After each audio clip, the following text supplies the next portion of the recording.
UFC Casa Branca. Rapaziada, seja bem-vindo ao grande evento do ano da Casa Branca, em comemoração aos 250 anos de independência dos Estados Unidos. Rapaziada, chegou o grande dia, tá? Eu vou passar algumas particularidades, algumas curiosidades desse evento antes da gente começar. Eu me chamo Fabão.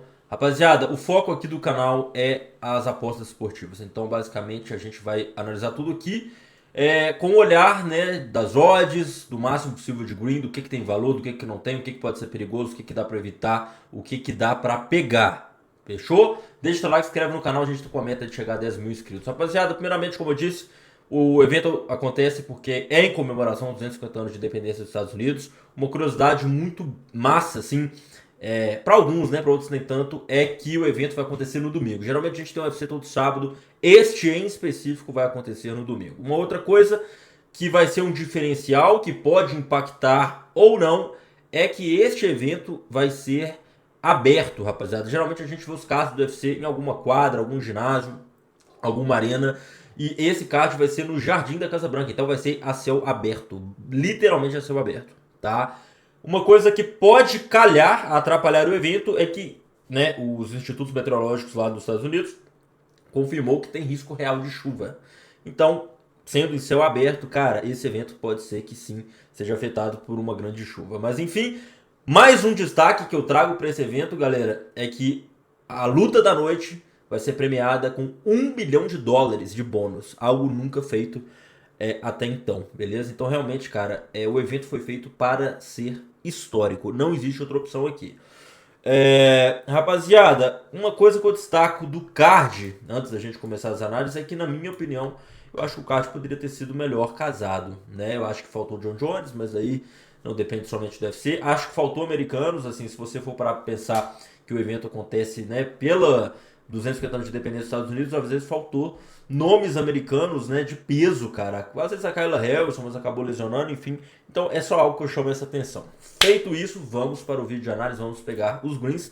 Rapaziada, eu separei uma múltipla especial ODD 37 desse card do UFC Casa Branca, que você consegue pegar aqui na descrição do vídeo ou no primeiro comentário fixado. Uma odd 37 múltipla especial do card aqui, tá? No primeiro comentário fixado na descrição, a minha melhor múltipla desse card do UFC Casa Branca.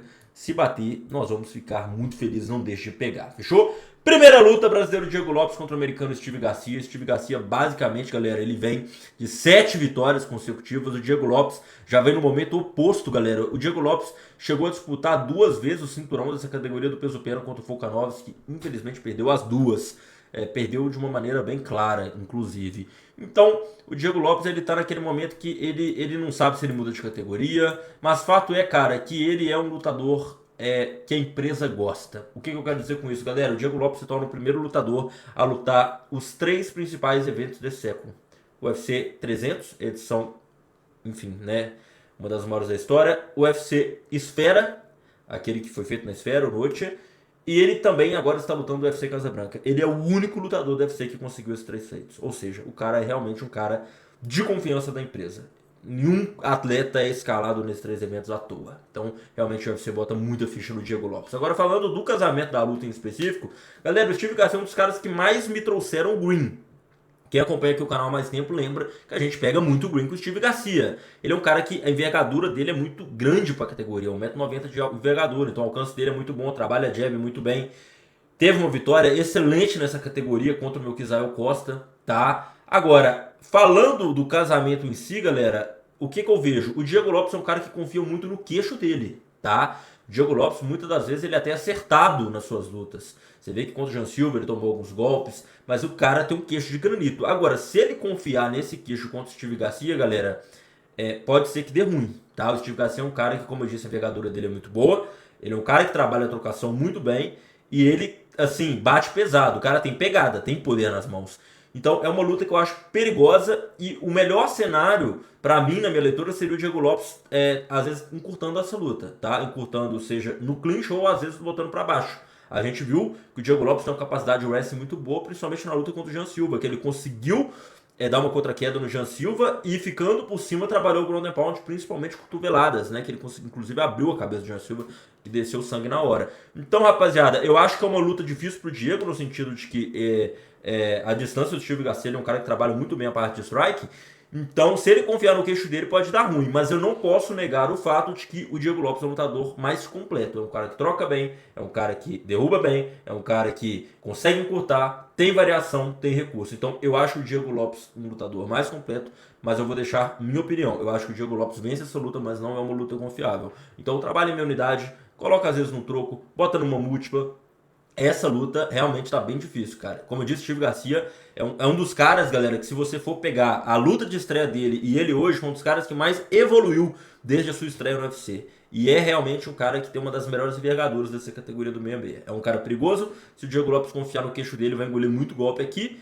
O melhor cenário seria o Diego Lopes encurtando. Eu vou com a vitória do Diego Lopes, mas destacando, se você quiser levar para o ao vivo também, ver se o Diego Lopes não vai achar a distância. Se o Steve Garcia tiver isso no strike, você pode pegar essa diferença da odd, até porque o Steve Garcia tá como azarão. Então é uma boa luta para você levar para o ao vivo também, mas eu iria com a vitória do Diego Lopes. Ainda mais, falando um adendo, o mais 1,5 rounds, ou seja, over 1,5, que é a luta passar da metade.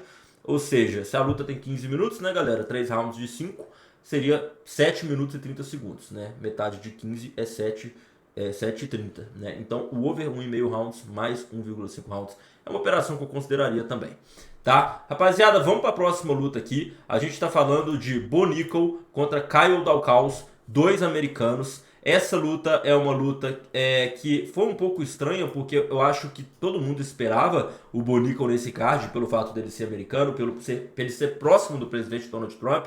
Ambos parece que jogam golfe juntos ali nas redes sociais, dá pra ver algumas fotos deles juntos ali em momentos off. Então foi um casamento que na verdade privilegiou o Kyle Daukaus, a grande verdade é essa. Porém, galera, a grande verdade é que o Kyle Daukaus não é um nome de peso, não é um nome comercialmente forte pra colocar num card desse peso, que tem Poatan, que tem Topuria, entendeu? Então, realmente, a leitura que a gente tem aqui é de que essa luta foi um casamento favorável dado para o Bo Nickal.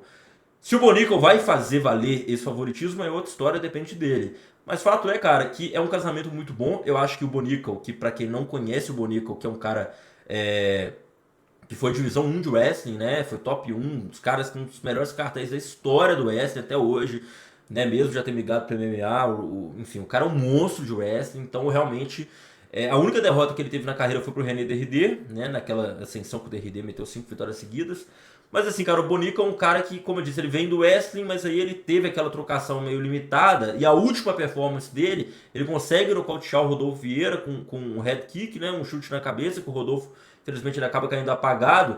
Então o Bo Nickal, ele vem demonstrando essa evolução na parte do strike, na parte de trocação, apesar de ser um cara oriundo da base do wrestling.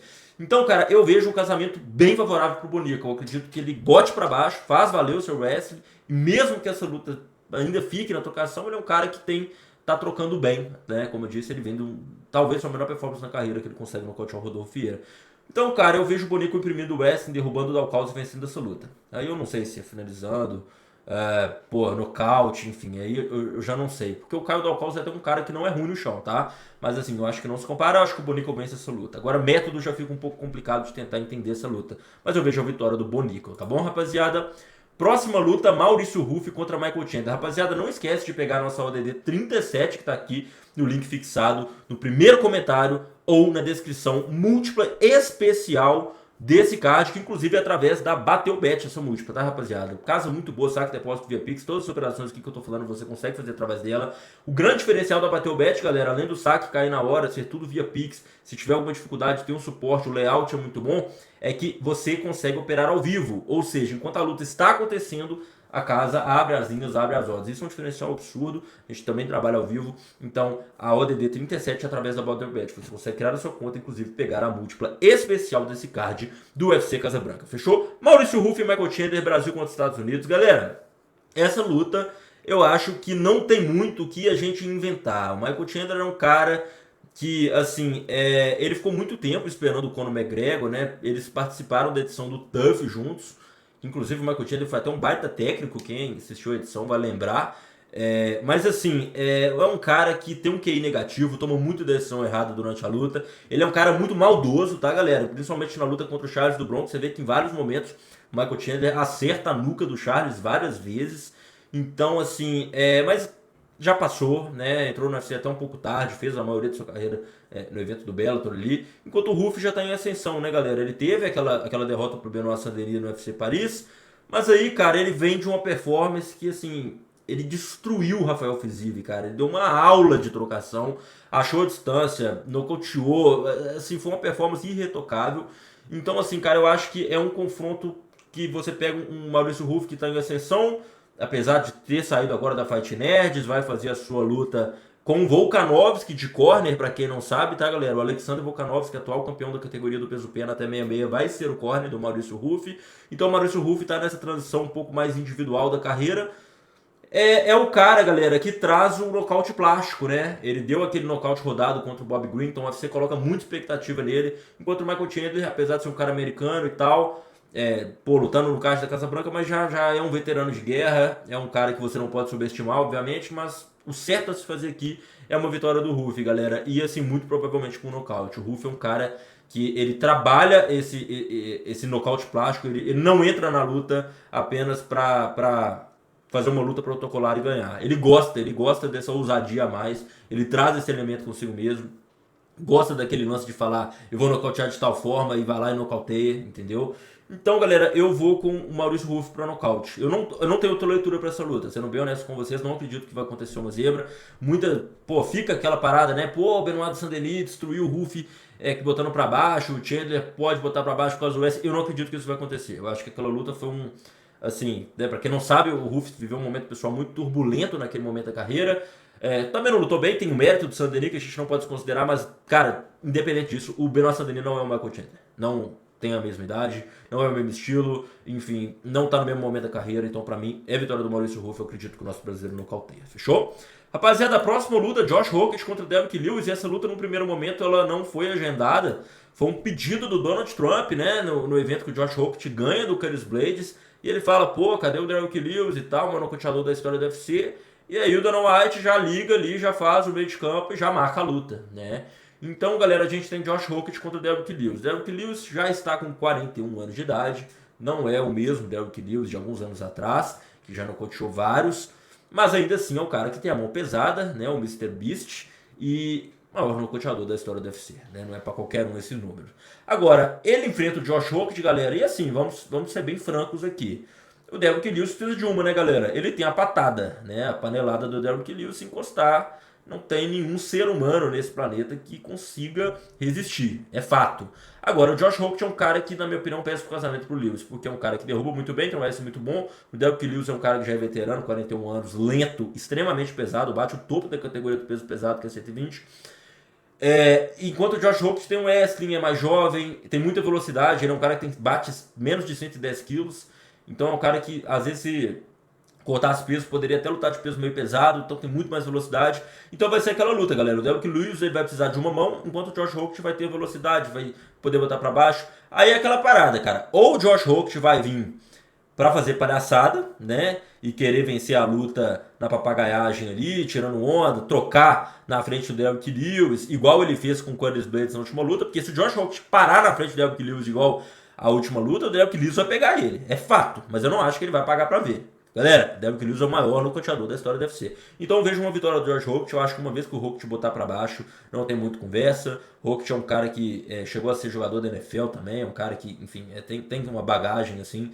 Eu vejo a vitória do Hawkins, tá, galera? Apesar do Derrick Lewis ser um cara que tem a mão pesada e tudo mais, se acertar, vai cair. Eu acho que o que a gente tem de análise pré-luta aqui, o correto seria a favor do Josh Hawkins, tá, galera? Pelo momento da carreira, pelo casamento, pelo estilo. Hawkins tem mais velocidade, juventude, bota bem pra baixo, que é a principal falha do Lewis. Então, o Lewis vai jogar pra uma mão, enquanto o Hawkins tem 1000 recursos, 1000 caminhos pra tentar achar essa vitória. Eu iria com a vitória do Josh Hawkins aqui.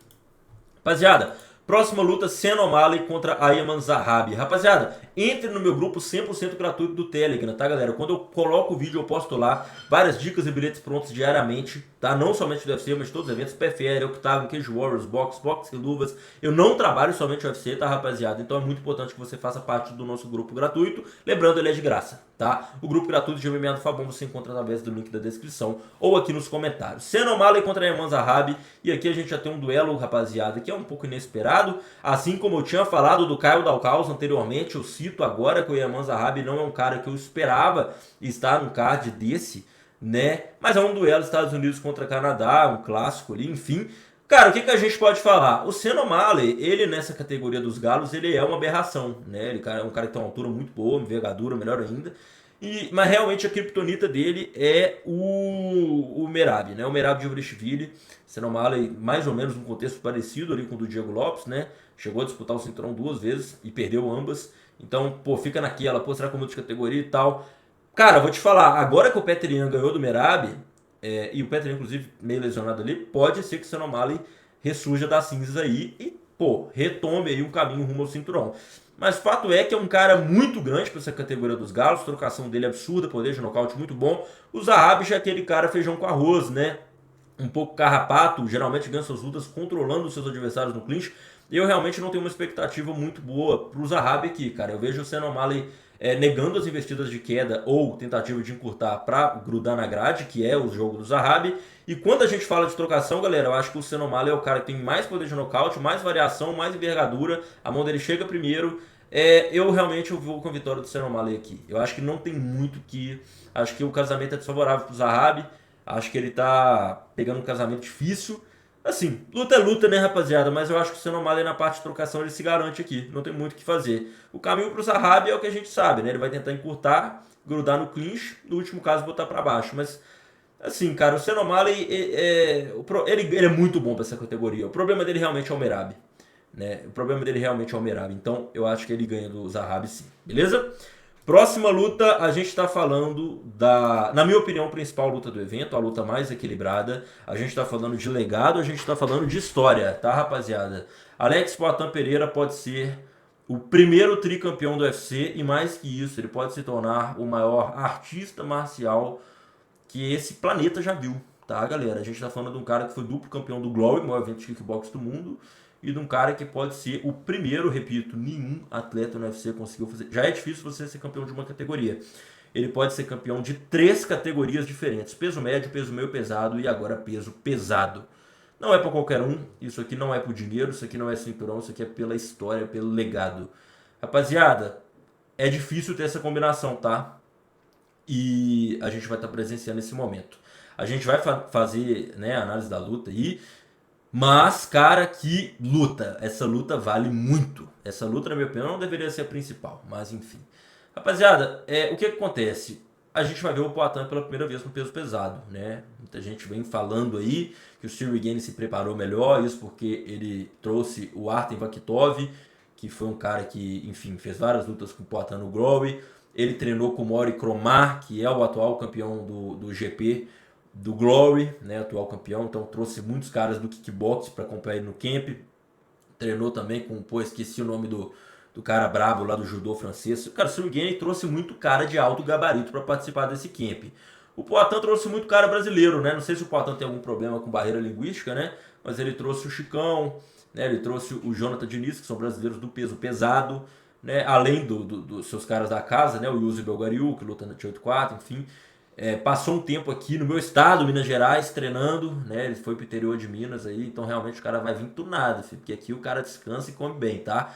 Rapaziada, eu vou falar uma coisa pra vocês. Eu acho que o Poatan vamos fazer assim, a gente não sabe como que vai acontecer no peso pesado, se ele vai sentir o gás, se a velocidade vai estar a mesma. Poder de nocaute eu acho que não muda, porque realmente a mão do cara é pesadíssima e ele mais pesado, então a tendência é que se pegar, nocauteia ainda mais, vamos dizer assim. O Cyril Gane, galera, olha, eu vou te falar uma coisa, na minha humilde opinião, cara, eu não sei se eu vejo esse Cyril Gane que a galera vê, tá? Contra o Tuivasa ele tomou knockdown, tá? Na minha opinião, ele perdeu a sua penúltima luta contra o Volkov. O negócio do Cyril Gane, cara, é que ele se movimenta muito pro peso pesado e ele é um lutador sujo, é muita dedada, pisão no joelho. É um cara sujo, é um lutador sujo, suja a luta, entendeu? Mas assim, igual eu disse, contra o Volkov, pra mim, ele perdeu a luta. Contra o Tuivasa, ele tomou knockdown, quase foi nocauteado contra o Tuivasa. Eu não vejo essa aura de invencível que coloca no Cyril Gane. Honestamente, é um casamento difícil. É um cara que pode acabar colocando o Poatan pra baixo. Muito rápido pra categoria do peso pesado. A gente sabe que o Poatan teve alguma certa dificuldade contra atletas ali que se movimentam muito, né, que não dão a distância, como por exemplo o Khalil Rountree ali nos 2 primeiros rounds, que meio que até ganhou os rounds do Poatan, mas cara, o Poatan é aquilo, uma hora você vai ter que parar na frente dele pra trocar. E ele vai te acertar. E o Poatan é um cara que entra pra. Ele te joga no caos, irmão. Entendeu? Ele te dá calf kick contra o Russo, né, na última luta. Chute por dentro da perna. Então o cara tem muito cheio de quina, o cara tem muito recurso, velho. É muito tempo fazendo a parada. É um jogo próprio que não dá pra você modelar, pra você copiar. É um cara que dá pra ser tricampeão do UFC, galera. Entendeu? Então eu acho que o Poatan nocauteia o Cyril Gane. Acho sim, eu acho que uma vez que o Cyril Gane parar, o Poatan acha a distância. Acho que o Cyril Gane depende muito dessa movimentação dele, que ele faz. Eu acho que vai ser muito difícil ele fazer essa movimentação por 5 rounds. E cara, se tem alguém que psicologicamente tá pronto para esse momento, já viu de tudo, é o Poatan, cara. Entendeu? Então eu realmente vou com o Poatan para ganhar. Acho que ele vence e acho que ele vence por nocaute. Tá? Realmente, essa é a minha leitura. Beleza? A gente não sabe como que o Poatan vai estar. Vai ser a primeira luta dele lutando de peso pesado no MMA, tá? Então vai ser tudo muito novo. Mas falando assim, sinceramente, eu tô com o Poatan aqui, cara. Não tem muito pra onde correr. Fechou? Próxima luta e última, Ilia Topuria contra Justin Gaethje. Rapaziada, você já deixou seu like, se inscreveu, já pegou a odd 37 aqui, que tá na descrição ou nos comentários, já entrou no grupo gratuito? Então agora eu vou te convidar para conhecer um pouco mais do meu trabalho no meu grupo VIP, galera. O grupo VIP é um grupo pago, onde você é um grupo selecionado, 5 a 10 entradas ali todos os dias, onde você vai receber todos os melhores palpites que eu mesmo faço em todo o mercado de luta. Mercado de rounds, a entrada mais que eu tô mais confiante do dia. Card passado a gente pegou uma unidade de meio no Brandon Allen. Tá?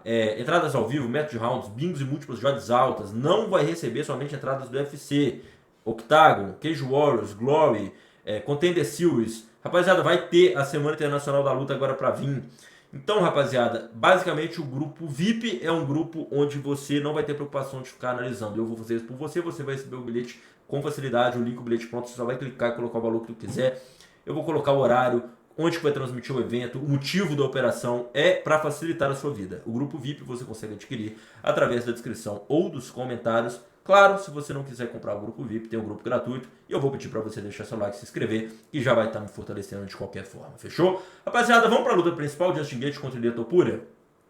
É uma luta estranha, né, rapaziada? Uma luta principal, né? 250 anos de independência dos Estados Unidos. E você tem um americano campeão, mas é o Justin Gaethje enfrentando o Ilia Topuria, né? Justin Gaethje extremamente azarão.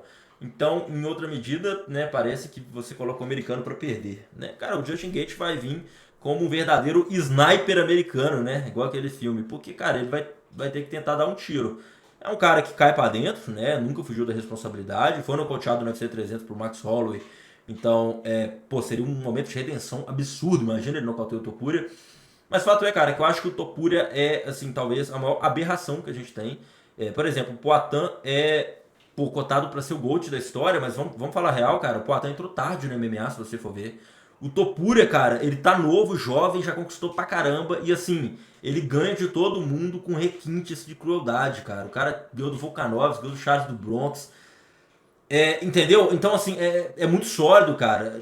É bom de boxe, é bom que é dano, é rápido, tem poder de nocaute, o cara tem queixo. Meu irmão, como que você ganha, entendeu? Então, um cara que não erra, velho. O cara é muito.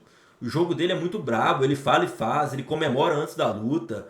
É uma personalidade icônica. Eu acho que a gente que é fã de MMA, a gente tem que realmente agradecer por estar acompanhando esse cara. A gente não sabe qual que é o futuro dele. Ele tá vindo de divórcio, né? Alguns problemas na vida pessoal, mas assim, cara, é um fenômeno. Eu acho que não tem muito pra onde, cara. O Justin Gaethje é um bom lutador, isso é fato, mas o Ilia Topuria, ele beira a perfeição, pelo menos no primeiro momento, do que a gente viu até agora. Então a minha leitura é somente uma, cara. É vitória do Ilia Topuria e vitória por nocaute. Inclusive chance de acabar rápido essa luta. A minha leitura é essa, a minha expectativa é essa. Eu não consigo ver o Justin Gaethje conseguindo, a não ser que seja acertando uma mão assim ali na curta, no boxe ali, né? Sei lá, encurtando, mas realmente, cara, eu acho que tem que ser uma soma de coisas para isso acontecer, que eu acho que o Topuria não vai permitir honestamente, isso acontecer. Se você for analisar a última luta do Justin Gaethje, que ele ganha o cinturão, né? Porque o Makhachev sobe de categoria para a categoria de 77 e vaga o cinturão. O Justin Gaethje ganha esse cinturão porque ele venceu do Paddy Pimblett, cara. E foi uma luta que, assim, de verdade, cara, a impressão que deu é que o Topuria, se lutasse naquele mesmo dia, ele ganharia do Paddy Pimblett e do Justin Gaethje juntos. Entendeu? Foi uma luta, até, sei lá, foi uma luta um pouco fraca, assim, tecnicamente falando, pelo menos eu achei, não sei a opinião de vocês. Então acho que o Ilha Topuria, o sarrafo, ele joga o sarrafo lá no alto. Não tem muito pra onde correr. Rapaziada, não esquece de deixar o like, se inscrever. Link do 37 tá aqui na descrição dos comentários. Vamos forrar bastante, tamo junto, forte abraço, valeu!